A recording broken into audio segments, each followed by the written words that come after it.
tourism entertainment. 3, 2. Welcome to the executive interview segment of Financially Focused. This week, we actually don't have an executive, but we do have someone whose business is the country of Jamaica. We have Damien Crawford here with us, Minister of State, right? Sorry. Let me start again. 3, 2. Welcome to the executive segment of Financially Focused. This week, we don't necessarily have an executive in the traditional sense of the word. However, we do have a gentleman whose business it is to run the country we call Jamaica. I wanted to say the company we call Jamaica. Sorry. One more time. I'm sorry, Jason. Ready? 3, 2. Welcome to the executive interviews of Financially Focused. This week we don't have an executive in the traditional form of the word. However, this gentleman here, business is the business of Jamaica. We have Damien Crawford, Minister of State in the Tourism and Entertainment Ministry. Welcome, Damien. Thank you for having me. Thank you for being here.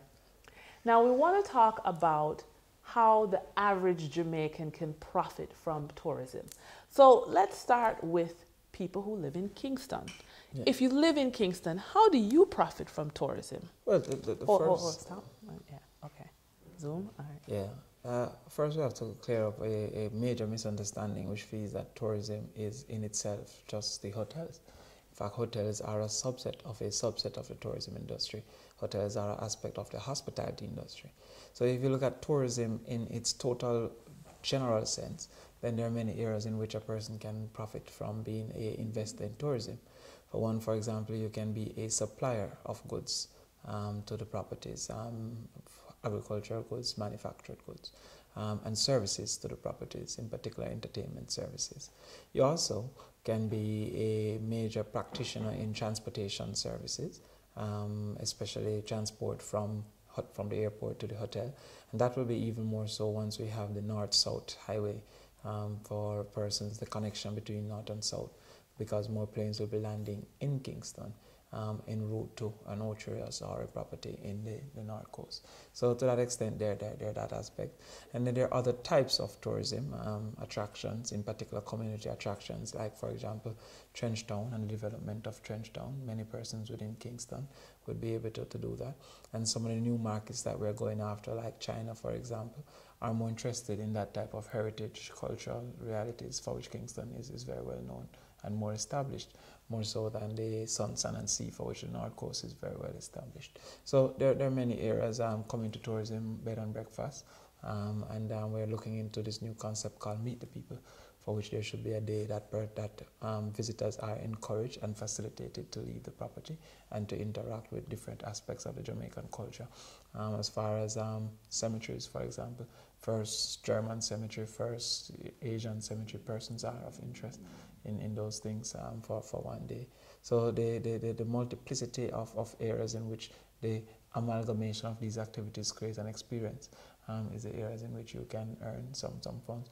Translation is becoming a greater of importance because of the diversification of our markets. We have persons who speak about 9 languages coming to Jamaica now, and so therefore that is a service that can also be offered. So anything that you can perceive that increases the guest's interaction with the society, with the topography, and with the culture is things that you can earn funds and profits from. Okay. One of the things, Jason, is that you have to kind of zoom in and zoom out, because sometimes he looks at me, and sometimes he looks at the camera. Oh, he can't? Oh, all right. Okay, no problem. All right, well then let's do wide now, and I'll ask the next question. And can scroll up on the thing. Yeah, that's question 2. No. I told you it's not in any particular order, so just yeah. Right, okay. Keep going. All right. So come down. I'm gonna ask you this question, although this sort of, you're gonna repeat a little what you said, but I'm gonna ask it and you're gonna look to the camera when Where's the camera? Here where the words are. Oh, okay. Yeah, all right, so all right. Ready? Stop there. Come down a little. Yes, thank you very much. Okay, yep. All right, ready?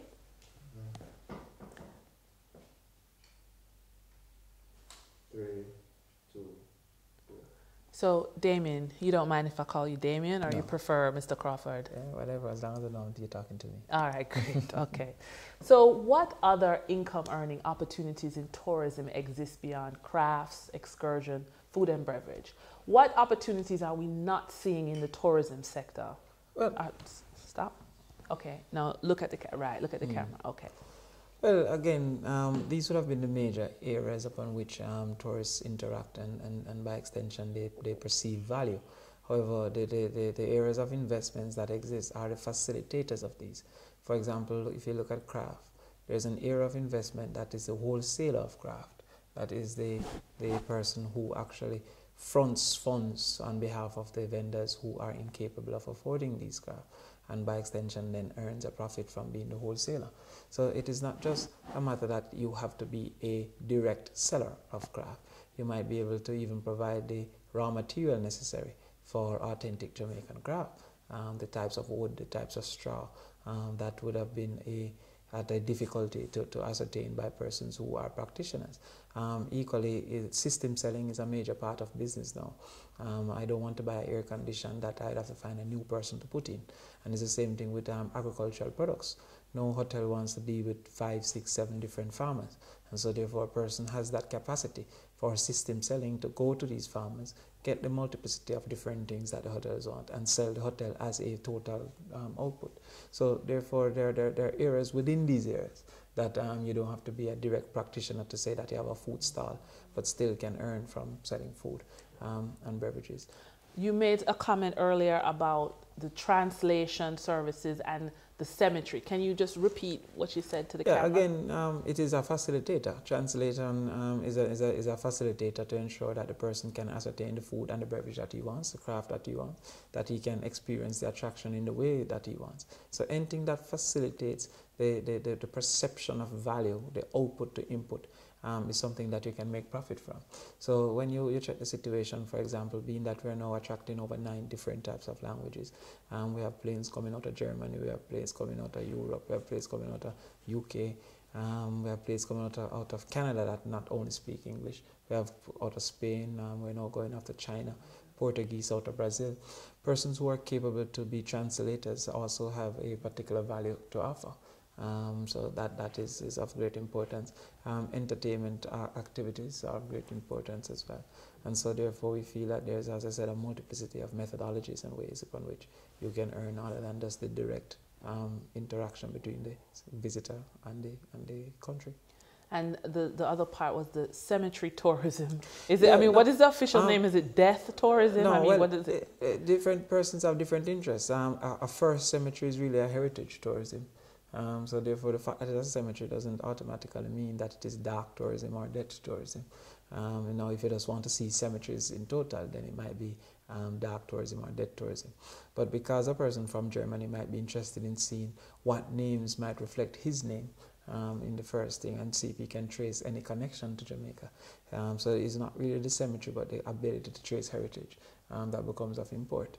And so therefore, as we attract persons from different places, you'll have the first settlements, the first cemeteries, the first church, British buildings of interest. And so therefore, on the Meet the People Day, we'd want persons to look at any aspect of interest. For example, if you have interest in music, the evolution of music coming out of Trenchtown, where they used to live, downtown Kingston, how that influenced the music, Bob Marley Museum. Those are things unlikely to be high volume places in the current dispensation of all-inclusives, only within the North Coast and those areas in Montego Bay, Nivelo, Trias. So infrastructure, P.J. Patterson once said the road to development is the development of roads, because it also allows for greater access from far distances. And so when we have the North-South Highway, then Kingston will definitely be capable of hosting more persons, even if it's not housing those persons. Okay, great. Okay, wide, and then the next. Shannon, you want to scroll down for me? Okay. Sure. Okay, yeah, so go up to the medical tourism, just scroll up. No, yeah. No, that's up, so I mean down. Yeah. All right. Stop. Too far. Okay, right. Okay. All right.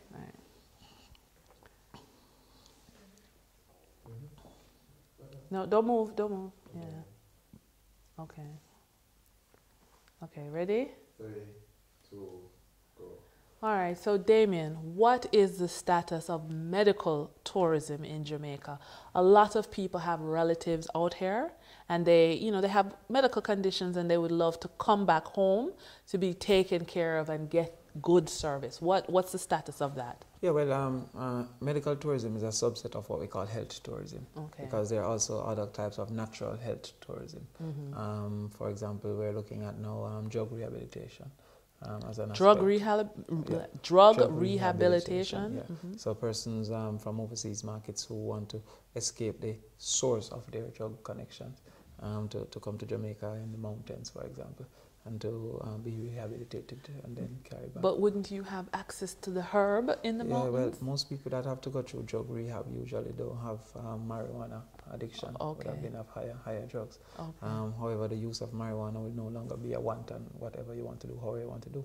Plus, if you have a drug rehab center, you'd have to have particular security measures to ensure that there is limited access to any form of drug that you believe can cause for a relapse within the rehabilitation. Okay. We're also looking at, as I said, medical tourism within the aspect of most persons don't understand the difference between first and second world country or third world countries. We have a thing we call third world pricing, where you get a lot of the drugs, a lot of the medications at a cheaper cost, and by extension can deliver the service at a cheaper cost.